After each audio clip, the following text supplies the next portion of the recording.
வாழ்வின் மோசமான கட்டத்தில் இருக்கிறோம். இதான் உண்மை. கையெறு நிலை. எந்த ஒரு வழியும் தெரியல, எந்த ஒரு போக முடியல. ஒரு மோசமான முக்கியத்தில் இருக்கிறோம். யாருக்காக வாழறோம்? பிள்ளைகளுக்காகவா? நமக்காகவா? பிள்ளைகளுக்காக வராங்க வாழல. ஏன்னா நாங்கள் பிள்ளைகளை நம்பி கிட்ட போகிற மொழியை அவங்க எங்கிட்ட வர வேண்டிய நிலைமையில் அவங்க இல்லை, நல்ல நிலைமையில் இருக்காங்க. நாங்கள் யாருக்காக வாழணும்னா எங்களுக்காக வாழணும்னு நினச்சோம்னா, நான் ஒரு நோயாளியாக ஆகிட்டேன். நடக்க முடியாத நோயாளியாக உட்காந்துருக்கேன். மனைவி குடிக்கிட்டு வர முடியாத உடல் சரி இல்லாத ஒரு மனைவி உட்காந்துருக்காங்க. இவ்வளோ கஷ்டப்பட்டு யாருக்காக வாழணும், எதுக்கு வாழணும், அத்தெல்லாம் போயிட்டுருக்கு. சொல்கிறேன், வாழ்ந்துட்டு போகிறோம். நம்ம கடமையெல்லாம் முடிச்சிட்டோம். ரொம்ப நோய்வாய்ப்பட்டு நோயாளியே கஷ்டப்படுத்திக்கிட்டு நம்ம அடுத்தபடி கஷ்டப்படுத்திக்கிட்டு வாழறது தேவையில்லை வேலை. இந்த மாதிரி முயற்சி பண்ண வேணாம், அமைதியாக போயிடுவோம். ஏதோ ஒரு வழி இருக்குது, அமைதியாக இறந்துடுவோம் அப்படின்ற சொல்கிறேன். நம்ம எல்லா சூழலையும் சொல்கிறேன். நமக்கு நாளைக்கு ஒன்றுன்னா யார் வருவா? பிள்ளைங்க வெளியூரில் இருக்குது. பொம்பளை பிள்ளைங்க நமக்காக கூட உட்காந்துருக்க முடியாது. சொந்தத்தில் யாரும் சொல்லிக்க முடியாது. நம்ம யாரோ உதவின்னு ஒருத்தர் நம்பணும்னா அவர் கஷ்டப்படுற குடும்பத்தை பார்த்து தான் இருப்பார். அதனால் நம்ம யாரையும் டிபெண்ட் பண்ணி இருக்க முடியாது, யாரையும் நம்பி இருக்க முடியாது. நம்ம எடுக்கிறது தான் நல்ல முடிவு தான். சொல்கிறேன், காதில் வாங்கலை. வாழணும் வாழணும் வாழணும்னு ஆசைப்பட்றாங்க. ஒன்றும் இல்லை, ஃபுல்லாக நடக்க முடியாமல் உட்காந்துட்டேன். படுக்கையில் விழுறது ஒரு பெரிய விஷயமே கிடையாது. இப்போ கிட்ட வச்சு 99% முடிஞ்சு போச்சு. 1% தான் இருக்குது. எந்த நேரம் படுக்கையில் விழுந்துருவேன்.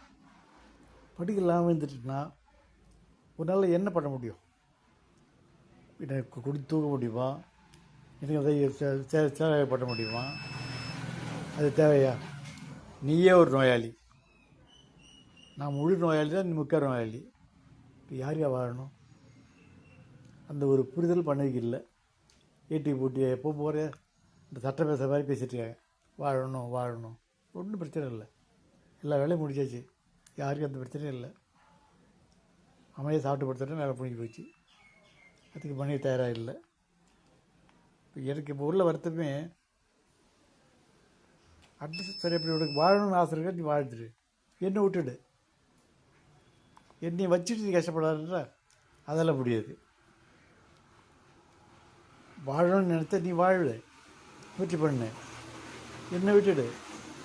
என்னையும் சுமந்துட்டு எது கஷ்டப்படுற சொல்கிற, புரிய மாட்டுறாங்க. ரொம்ப கஷ்டம். எங்கே போயிட்டு இருக்க போது தெரியல. பகல் முழுக்க எதுவுமே பார்க்க முடியல. ரொம்ப சிரமமாக இருக்குது. காலையிலையும் நான் இரவு மட்டும் தான் கொஞ்சம் நான் பார்க்க முடியுது, இல்லை செய்ய முடியுது. எங்கே தான் பிரச்சனை இருக்குதுன்னு தெரியல. ஏற்கனவே சிறுநீரகத்தில் பிரச்சனை இருக்குது. திருப்பெல்லாம் போய் மருத்துவமனை போய் படுத்தா அப்படின்னா 1 லட்சம் 2 லட்சம் செலவாகும். பிரபலமான நோயாளியாக உட்காந்துருக்கலாம். நோயாளியாக இருக்கிறதுல என்ன பெரிய கௌரவம் இருக்குது? அமைதியாக சாகிறத விட அதோட பெரிய பேர் என்ன இருக்குது? சொல்லிட்டேன், புரிஞ்சிக்கல. எங்கே போயிட்டு இருக்க போது தெரியல. கொடுமையாக தான் இருக்குது. புரிய வைக்க முடியல. தூங்க முடியல. ஒரு நாளைக்கு நைட்டு 2 மணி நேரம் தூக்கத்தை பெரும்பாடாக இருக்குது. தூக்கமே இல்லை.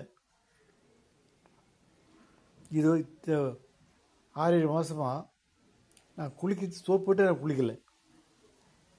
நான் குளிக்கிற கூட நான் நிற்கிறதும் முடியல. மனைவி குளிப்பாட்டி விட மாட்டாங்க, நானே குளிச்சிக்க முடியாது.